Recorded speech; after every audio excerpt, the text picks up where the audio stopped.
What's going on, everybody? Welcome back.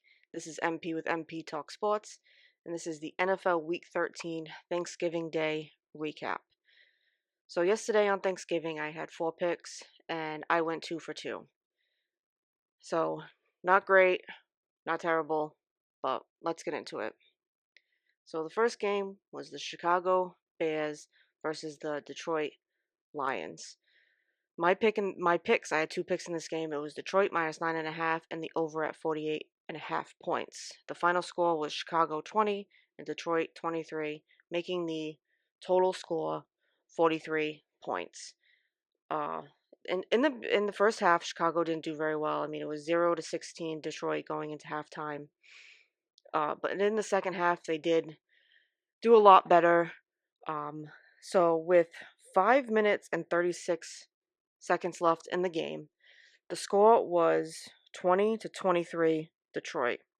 So now Detroit punts it away and gives Chicago a chance with 3 minutes and 42 seconds left in the game. Then the last 2 minutes came in this game. What a shit show it was. Uh, I just watching this. I say this a lot. I mean, watching this last 2 minutes was super painful.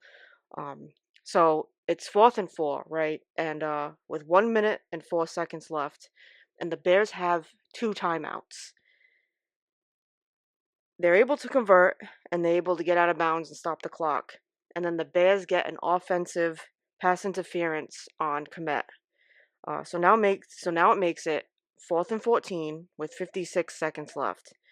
Williams, Caleb Williams' pass is incomplete. That's intended for DJ Moore, and then the Lions get a defensive pass interference, making it an automatic first down for Chicago on the Detroit 25-yard line. Now, mind you, Chicago still has 2 timeouts at this point, and they burn one with 43 seconds left on a 2nd and 10. They're able to convert with Allen, and he gets out of bounds. But then Chicago gets an offensive illegal hands to the face call with 36 seconds left. So now it's 2nd and 20, and Caleb Williams gets sacked. And now it's 3rd and 26. So you would think that they would burn their last time out here, and they don't. And Caleb Williams ends up standing up at 28 seconds left, and then Chicago doesn't take their last time out. So it's like, what? I remember I was sitting there, he got sacked, and I was like, you gotta burn the timeout. Why are they not burning the timeout? And they don't snap it until 6 seconds left. And then, of course, the pass is incomplete, ending the game for a Detroit win. So after the sack, Caleb was trying to hurry up. He was calling the play. He was calling everybody over, telling everybody to hurry up. I don't know if he lost track of time or what happened, but I feel like he was looking. He was looking to the sideline, uh, looking for guidance, trying to see, should I call the timeout? Are you gonna call the timeout? I think that he was thinking that they were gonna call the timeout there, and you can see it. Everybody's just saying like, snap the ball, snap it, snap it, snap it, and when he snaps it, there's 6 seconds left, and that's only time for one play where he tries to go for it all, and the pass is incomplete, and the clock hits zeros, and everybody's just looking around and like, what the hell just happened? They were standing there like, I thought there was gonna be a flag somewhere. Like, they were looking around like, what the hell just happened? But that was crazy. I felt so bad. Caleb Williams, the poor guy, he fought at the end, and he's a rookie. I mean, he he's didn't appear that he was going to take that initiative to be like, all right, I'll call the timeout. That that was awful. Awful coaching decision. And then today they announce that they fire the head coach, Matt Eberflus, and now the offensive coordinator, Thomas Brown, is now the interim head coach. So this is already the second now the second coaching change here for in Chicago for Caleb Williams, and I just feel so bad for him because he was fighting. He did a good job. Um, Obviously, I was upset about not getting either one of my bets in this game, but I was more upset for Caleb Williams towards the end, and Caleb Williams and Chicago for those last 2 minutes of the game. Um, for the quarterbacks, Caleb Williams went 20 for 34, 21 yards, and two touchdowns. Jared Goff went 20 for 39, 256 yards, and three touchdowns. So the next game was the New York Giants at the Dallas Cowboys. And my bet in this game was Dallas -3, and we got it with the final score being the Giants 20, Dallas 27.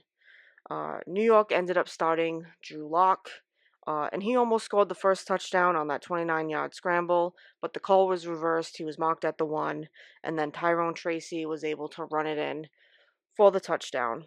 Um, Locke had then he had a pass deflected, which got intercepted by Dallas, and they ran it in for a touchdown.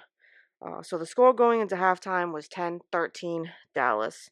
And the first possession of the second half, Drew Lock gets sacked and he fumbles, and it's recovered by Dallas, which results in a Cook touchdown. Drew Lock scrambles for 8 yards for a touchdown just before the 2-minute warning, making the score 20-27 Dallas. Dallas then holds it for the rest of the game and is able to kneel it out for the win. For the quarterbacks, Drew Lock went 21 for 32, 178 yards, one interception, and Cooper Rush went 21 for 36, 195 yards, and one touchdown. Next game was the Miami Dolphins at the Green Bay Packers. My bet in this game was Green Bay -3.5, and the final score was Miami 17, Green Bay 30. The first possession of the game, Green Bay, they have to punt it away, and then Miami muffs the catch, and then it's recovered by Green Bay on the Miami 9-yard line. Then it was a 3-yard touchdown for Jaden Reed, and the extra point is good.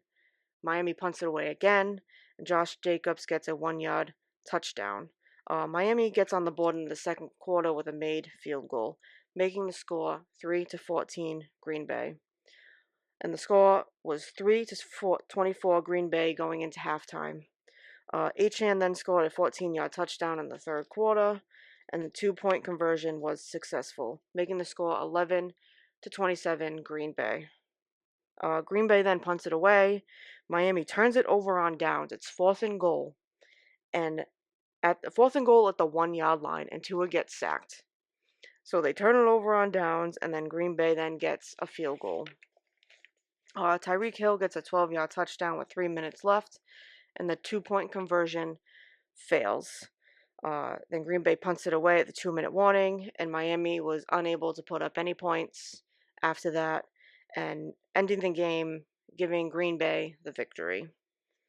For the quarterbacks, Tua went 37 for 46, 365 yards, and two touchdowns. Jordan Love went 21 for 28, 274 yards, and two touchdowns. Tua Miami, they were fighting in this game, but I think Green Bay was just able to execute a little bit better and giving them the win. And we won our bet of Green Bay -3.5. So thanks for watching. I hope everybody had a great Thanksgiving yesterday. I do have a few things going on, so I'm not sure if I'll be able to post a video for the Sunday games, but we will see. So again, thanks for watching. I'm MP, and this is MP Talk Sports.